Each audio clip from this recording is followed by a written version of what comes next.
श्री जी, steno Vrindavan, जय श्री राधे, रामधारी गुप्ता, खंड 2, पिछली खंड संख्या 79। डिक्टेशन 100 शब्द प्रति मिनट। प्रारंभ करें।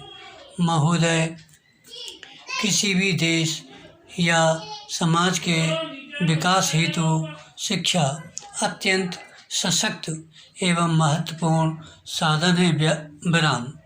व्यापक रूप में शिक्षा जीवन पर्यंत चलने वाली ऐसी प्रक्रिया है जो व्यक्ति को उसकी नैसर्गिक शक्तियों के विकास में सहायता पहुंचाती है तथा उसे अपने वातावरण से समायोजन स्थापित करने की योग्यता प्रदान करती है। विराम। साथ ही व्यक्ति को उसके वैयक्तिक, सामाजिक, राष्ट्रीय दायित्वों का निर्वाह करने की योग्यता, ज्ञान एवं कौशल प्रदान करती है। विराम। भारतीय संदर्भ में उद्देश्य एवं उपयोगिता की दृष्टि से प्रौढ़ से प्रौढ़ शिक्षा भी इससे भिन्न नहीं है, बल्कि आज की सामाजिक, आर्थिक, राजनीतिक परिस्थितियों में प्रौढ़ शिक्षा का महत्व और भी बढ़ गया है। विराम। डॉक्टर मुखर्जी ने भारत में प्रौढ़ शिक्षा के 2 महत्वपूर्ण पहलू बताए हैं। प्रथम, प्रौढ़ साक्षरता, अर्थात उन प्रौढ़ों को शिक्षा प्रदान करना जिनको विद्यालय में किसी प्रकार की शिक्षा प्राप्त नहीं हुई है। विराम। दूसरा, साक्षर प्रौढ़ों की अनवरत शिक्षा। विराम। पैरा। भारत एक जनतांत्रिक देश है। विराम। जनतंत्र की सफलता के प्रमुख आधार हैं उसके नागरिकों की साक्षरता, उनका प्रगतिशील दृष्टिकोण तथा उनमें नागरिकता की समान भावना का विकास। विराम। इस दृष्टि से भारत के लिए प्रौढ़ शिक्षा को केवल प्रौढ़ साक्षरता तक सीमित रखना देश के समुचित विकास एवं देश की जनतंत्रीय व्यवस्था के लिए हितकर नहीं माना गया है। वैसे भी यह निर्विवाद तथ्य है कि शिक्षा केवल साक्षरता ही नहीं है। विराम। हाँ, साक्षरता शिक्षा का एक महत्वपूर्ण भाग अवश्य है। विराम।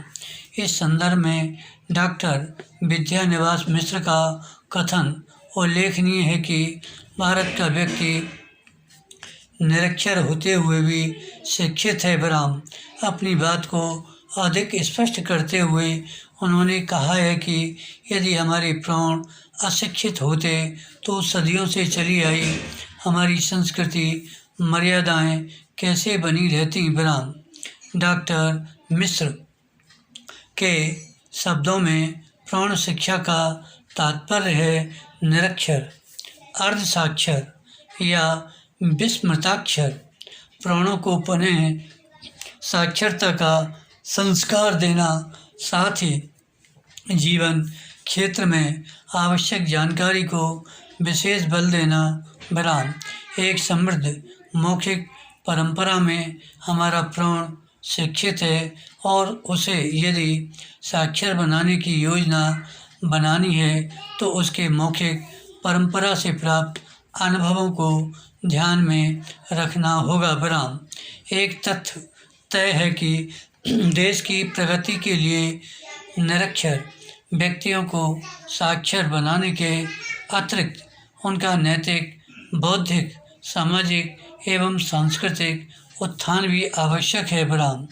इसी दृष्टि से प्रौढ़ शिक्षा को व्यापक अर्थों में लेते हुए 1948 में श्री मोहनलाल सक्सेना की अध्यक्षता में नियुक्त समिति के परामर्शों को स्वीकार करके सरकार ने प्रौढ़ शिक्षा को समाज शिक्षा की संज्ञा से अवहित किया। विराम।